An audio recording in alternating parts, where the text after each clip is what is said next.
பேரூராதீன வளாகத்திலே சிறப்பான முறையிலே கொண்டாடப்படுகின்றது. அந்நிகழ்விலே சிரவையாதீனம் பேரன்பிற்கும் கழுதகை தோழமைக்கும் உரிய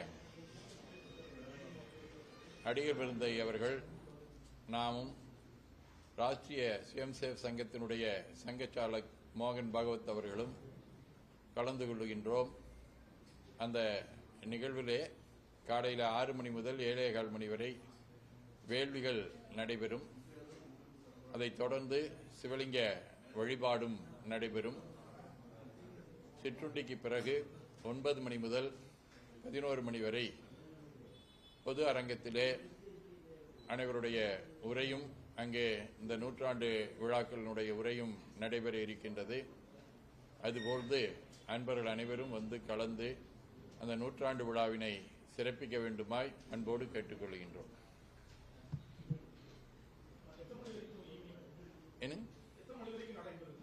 இல்ல, மத்தியானமே முடிஞ்சிருங்க. காலையில் ஒரு 6 மணிலிருந்து 7-8 மணி வரைக்கும் அந்த வேள்வி நடக்குங்க.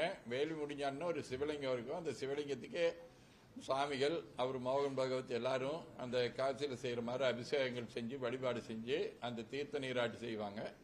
அதுக்கு பின்னால உலக நலத்துக்காக வேண்டியும் இந்த நூற்றாண்டு விழாவையொட்டி அவர்கள் ஆற்றிய பணியை பற்றியும் சிறப்பான முறையில் சிந்திக்கக்கூடிய வகையில் நமக்கு அங்கே ஒரு சின்ன வேண்டுதல் விண்ணப்பம் இருக்கும். வேண்டுதல் விண்ணப்பம் முடிஞ்ச பின்னால சிற்றுண்டி முடிஞ்சானோன்னா அங்கே பொது நிகழ்ச்சி நடைபெறும். ஆமாங்க, இப்போ நம்ம அவங்க ஒரு 5 முன்னெடுப்புகளை வைத்திருக்கிறாங்க. தேசிய பணிகள் என்கின்ற அடிப்படையில் ஆக்கப்பூர்வமான பணிகள், அதை பற்றி உரை அவங்க செய்வாங்க. அதே பணிகளை பற்றி நம்முடைய அடிகளார் அவருடைய பணிகளை பற்றி சாமி நாங்கள்லாம் அவங்களுடைய பணிகளை பாராட்டி 2 அமைப்பு அடிகளார் அவருடைய பணியும் அரசனுடைய பணியையும் பற்றி எல்லாரும் பேசுறோம். 3 பேர் பேசுறோம். நீண்ட காலமா நம்முடைய சாந்தலிங்க ராமசாமி அடிகளார் அவர்களும் சிரவையாதீனம் 3வது குருமுகா சன்னிதானங்களும் இந்த வழிபாடு எளிய மக்களுக்கும் போய் சேர வேண்டும் என்பதற்காக 1954 இருந்து சமுதாய நல்லிணக்கம் என்கின்ற அடிப்படையிலே கொண்டு சேர்த்துக் கொண்டிருக்கின்றோம். அந்த அடிப்படையிலே எல்லோரும் அந்த திருமேனியை தேண்டி வழிபாடு செய்யலாம் என்கின்ற அடிப்படையிலே இங்க வடநாடுகளிலே எல்லாம் எல்லாரும் அவங்கவுங்க கையால போய் சிவலிங்கத்துக்கு வழிபாடு செய்யறாங்க. அந்த மாதிரி இருக்கக்கூடிய வகையில அங்கே வழிபாடுகள் அங்கே நடத்தி இருக்கின்றோம். இப்போ முதல்ல வேள்வி செய்வாங்க. வேள்வி செஞ்ச பின்னால தீர்த்தம் விட்டுட்டு அதுக்கு பின்னால் அபிஷேகங்கள்லாம் செஞ்சு அதுக்கு பின்னால் தீர்த்தம் விட்டு பூஜை எல்லாம் செய்ய போறோம்.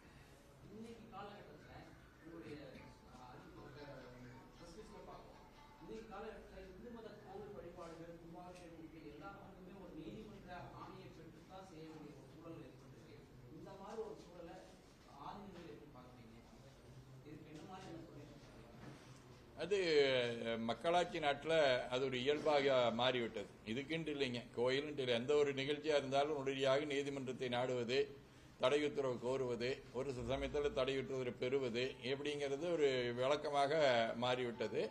மற்றபடி நம்முடைய நிகழ்ச்சிகள் ஒவ்வொரு சமய நாளொரு வண்ணம் பொழுதொரு மேனிங்கிற மாதிரி மேலும் மேலும் வளம் பெற்று தான் வருகிறத ஒழிய அதில் எந்த குறைபாடு இல்லை. அதே மாதிரி இந்த நூற்றாண்டு விழாவில் 2 பேரும் 2னுடைய அமைப்புக்கு ஒரு சிறப்பான முறையில் அமைந்திருக்கும். சமுதாய நல்லிணக்கம் அப்படிங்கிறதுல நம்முடைய சன்னிதானங்கள் அவங்க என்ன வழிகாட்டினாங்களோ அது மாதிரி நாமும் குமரகுரு சுவாமிகளும் இணைந்து அதே மாதிரி சமுதாயத்தில் அந்த நல்லிணக்கம் வரணும் அப்படிங்கறதுக்காக தொடர்ந்து நாம் குரல் கொடுத்து வருகின்றோம். இன்னொன்று அவங்களுடைய அந்த கொள்கையில் இருக்கக்கூடியது எது அப்படின்னு சொல்லி சொன்னோம்னா நமக்கு நம்முடைய பாரத பண்பாடு கலாச்சாரம் போன்றவை இன்னைக்கெல்லாம் நம்ம பார்த்தோம்னா நம்ம பாரத பண்பாட்டினுடைய பெருமையை இப்பதான் நாம உணர்ந்து கொள்கிறோம். உலக நாடுகளில் பார்த்தா அங்க பல்வேறு வகையில 2 வகையான ஒரு மிகப்பெரிய அச்சுறுத்தல் நமக்கு இருந்துட்டே இருக்குது. ஒரு பக்கம் இப்ப நடந்து கொண்டிருக்கக்கூடிய போர், இந்த போரின் காரணமாக எங்கே அணு ஆயுதம் எல்லாம் அங்கே வந்து நம்முடைய மக்களை அழித்து விடுமோ என்று சொல்லக்கூடியது ஒன்று. இன்னொன்னு, நாம இந்த இயற்கையை கண்டுகொள்ளாமல் இருக்கக்கூடிய ஒரு சூழல்ல நாம் வாழ்ந்து கொண்டிருக்கின்றோம். அதன் காரணமாக இந்த சுற்றுச்சூழல்கள் எல்லாம் மாசுபட்டு அதன் மூலமாக மிகப்பெரிய அளவில் நீர் கொந்தளிப்பெல்லாம் ஏற்பட்டு கடல் மட்டம் உயர்வதற்குண்டான வாய்ப்பு இருக்கின்றது. இந்த சூழலை பற்றி நாம் இருக்கக்கூடிய வகையில் நம்முடைய பாரத பண்பாடு எப்படி அமைதியை விரும்புகிறது என்பதை கொண்டு செல்லக்கூடிய வகையிலேயும் அமைந்திருக்கின்றது. அதுக்கு சுற்றுச்சூழலை பற்றிய ஒரு கொள்கையை நாம் நீண்ட காலமாக முன்னெடுத்து வருகின்றோம். அதுவும் இதில் நம்ம சிந்திக்கிறோம். குடும்பங்கள் என்று சொல்லக்கூடியது கூட்டு குடும்பமாக இருந்து தனி குடும்பமாக சிதைந்து போய் கொண்டிருக்கக்கூடிய ஒரு சூழல், அதையும் நாம் மீட்டெடுக்க வேண்டும் என்கின்ற அடிப்படையிலே அதுவும் ஒரு கருத்தாக அமைகின்றது. இன்னொன்று, நம்முடைய சட்டம், அரசியலமைப்பு சட்டம் என்பது மிகப்பெரிய அறிஞர்களாலே உருவாக்கப்பட்ட ஒரு சட்டம். அந்த சட்டத்தை நிறைவேற்றக்கூடிய வகையிலே நாம் முதலிலே மாநில அரசு, மத்திய அரசு போன்றவற்றினுடைய அந்த விதிமுறைகளை நல்ல முறையிலே கொண்டு சேர்க்க வேண்டும் என்று சொல்லி இந்த 5 ஆக்கப்பூர்வமான பணிகளை மையமாக கொண்டு இந்த விழாவிலே அனைவரும் கருத்துரையாற்ற இருக்கின்றோம். மதுரையில் நம்முடைய இந்து முன்னணி அமைப்புகள்லாம் சேர்ந்து மிகப்பெரிய அளவில், அதாவது 6 படை வீடு முருகனையும் அங்கே கொண்டு வந்து வச்சு இந்திய அளவில் இருக்கக்கூடிய சான்றோர் பெருமக்களை எல்லாம் அழைத்து நமக்கு அங்கே மிக ஒரு 5 லட்சம் பேரை எதிர்பார்க்கக்கூடிய வகையில் அந்த மாநாடு நடத்துகிறாங்க. சாமிகளும் அதில் ஒரு நாள் அதில் யோகி ஆதித்யநாத் வர்றாங்க, சாமி பேசுகிறாங்க, இன்னும் ஒரு 5 பேர் மட்டும் பேசுகிறாங்க. அதில் நம்முடைய சிறவையாதனம் சாமிகள் அவர்களும் பேசுகின்றார்கள். அதை பற்றி சாமி நம்ம இங்கே இந்த நிகழ்ச்சி இருக்கிறதுனால நம்ம போடுங்க.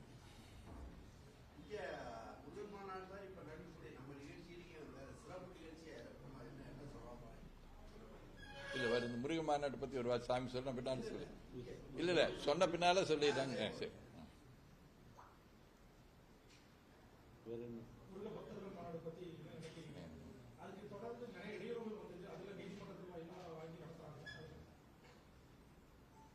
இது நம்முடைய தமிழ் கடவுள், இது தமிழருடைய நீண்ட நெடிய பாரம்பரியம் மிக்க ஒரு வழிபாடு.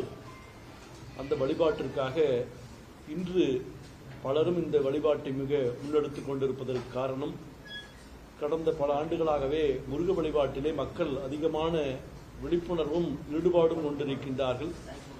குறிப்பாக தைப்பூசம், பங்குனி உத்திரம், சஷ்டி போன்ற விழாக்களிலே விரதங்களை மேற்கொண்டு அந்தந்த பகுதியிலே இருக்கின்ற முருகன் திருக்கோயிலுக்கு சென்று வருகின்றார்கள்.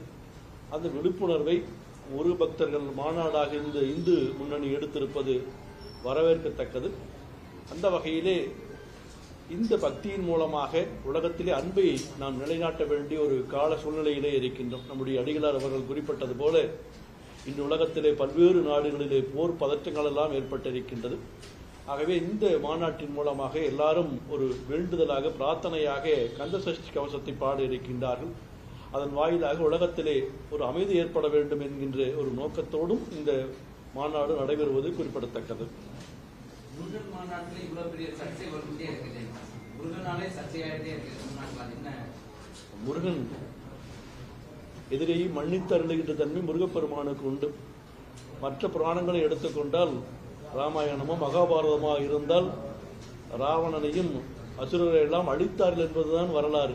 ஆனால் முருகப்பெருமான் சூரவன்மனை மன்னித்து அருளி அவரையும் தன்னுடைய வாகனமாகவும் கொடியாகவும் ஏற்றுக்கொண்ட பெருமை முருகப்பெருமானுக்கு உண்டு. ஆகவே நாம் அனைவரையும் முருகப்பெருமானுடைய வழிபாட்டின் நோக்கமாக அனைவரையும் மன்னித்து ஏற்றுக்கொள்கின்ற தன்மை முருகனுக்கு உள்ளது போல நாமும் ஏற்றுக்கொள்ள வேண்டும். அதுதான் நம்முடைய முருக வழிபாட்டினுடைய தத்துவம். ஐயா என்ன கேட்டார்? என்ன கேட்டீங்க ஐயா?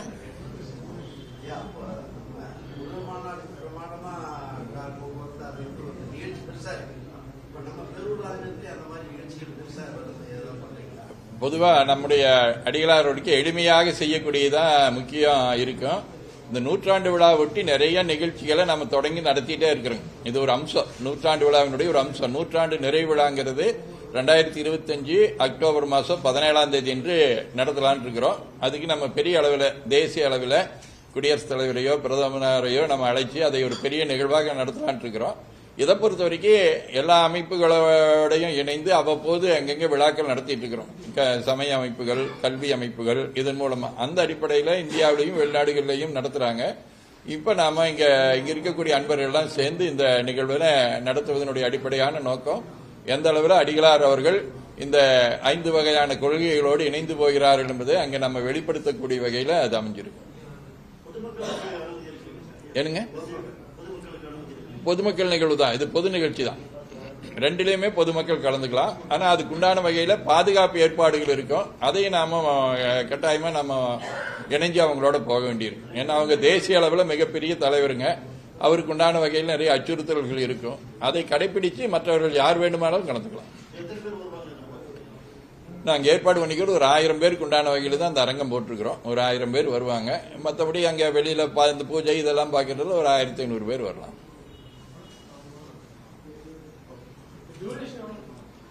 அதானுங்க, காலையில் 6லேருந்து ஒரு 8 மணி வரைக்கும் வேள்வி பூஜை எல்லாம் நடக்கும்.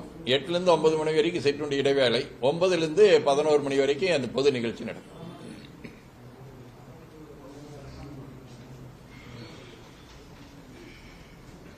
நான் மீண்டும் ஒரு முறை இங்க இருக்கக்கூடிய ஊடக நண்பர்களை எல்லாம் கேட்டுக்கொள்வது என்ன என்று சொன்னால், இன்று நீங்கள் எப்படி கலந்து கொண்டதை போல நாளை மறுநாளும் அங்க கலந்துக்கணும். அப்படி நீங்க கலந்து கொள்ளதாக மட்டுமல்லாமல் மற்றவர்களையும் கலந்து கொள்ளக்கூடிய வகையில ஊடகங்களின் மூலமாக இந்த செய்தியை கொண்டு சேர்க்க வேண்டும் என்று அன்போடு கேட்டுக்கொள்கின்றோம். அடிகளார் அவருடைய